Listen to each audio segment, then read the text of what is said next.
Iran Nazario. Iran Nazario became an inspiration against all odds. He worked with nonprofits as counselor and a conflict mediator, manager, and trainer. He became the Compass Youth Collaborative Peace Builders Director. He provided men and women with similar backgrounds a second chance. He also provided them an opportunity to give back to youth in the community by demonstrating that change and peace is possible. He and his team worked in dangerous neighborhoods with victims and perpetrators of violence, diffusing tensions and violence on the streets to create more peaceful communities. Today, he is the president and CEO of the Peace Center of Connecticut, a symbol of hope, intermediary, and partnership organization that supports best practices around peace throughout the entire state. He is a symbol for peace and living testimony that peace is possible.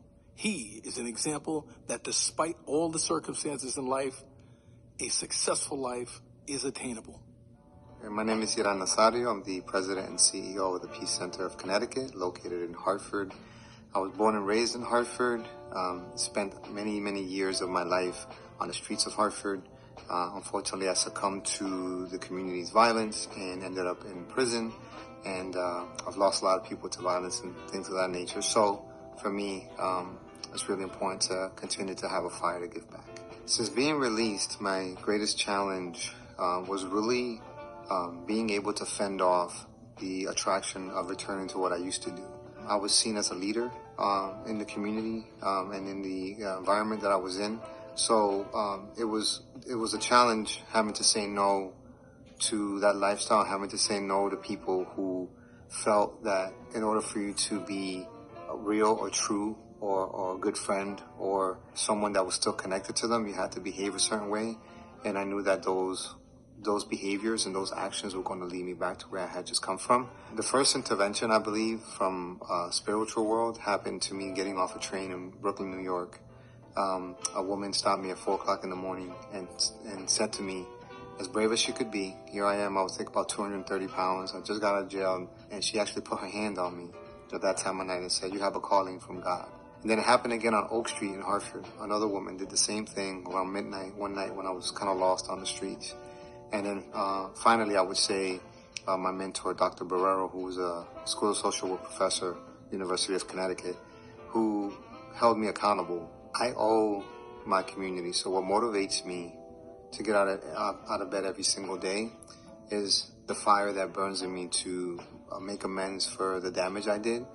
It's really about feeding my desire to be helpful. I want to help people, and for me, that's the ultimate goal. I want to be able to do as much as I can with my life while I'm still here. Reentry started for me probably right as I was in federal prison. I started a letter writing program for teens inside the federal prison I was in, where my goal was to give them the true realities of federal prison. I had heard about all the glorious stories of guys owning units and guys running the block and all of that stuff. And when I spent time there, it was everything else but that. You had people begging their girlfriends for money. You had people crying for their kids who were leaving them in the visiting room. But to the outside world, they had to write a letter as if they had it all under control.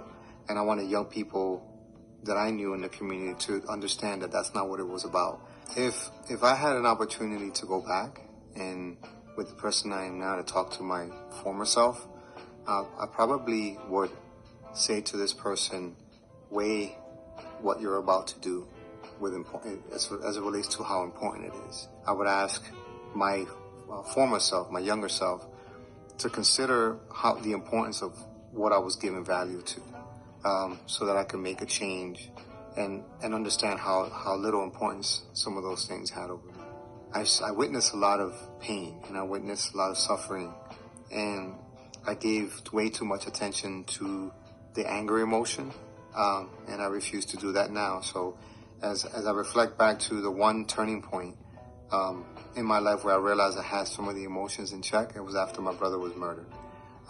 When he was murdered, I had a decision to make. I could murder the guy that murdered my brother, or I could think about the fact that if I murdered him, my son would be without a father. That's the moment where I decided that what was on the balance scale, that my son's life was heavier on the scale than the action I was going to take. How do you fight off all of the draws of the former life? My fight was exactly that. It was a fight. It was an internal struggle. You can't go back to the life you had. You have to sustain the new life you want. And in order to do that, you gotta swallow some pride. You gotta wear the kicks that nobody likes to see on your feet. You're gonna have to wear the pants that are borrowed from somebody else. In order for me not to look over my shoulder anymore, in order for me to be able to be on a path where I felt free, right? Because I was incarcerated before I got incarcerated, right? So if I was gonna feel free, I had to free myself from that mentality in order to actually feel as free as I do right now.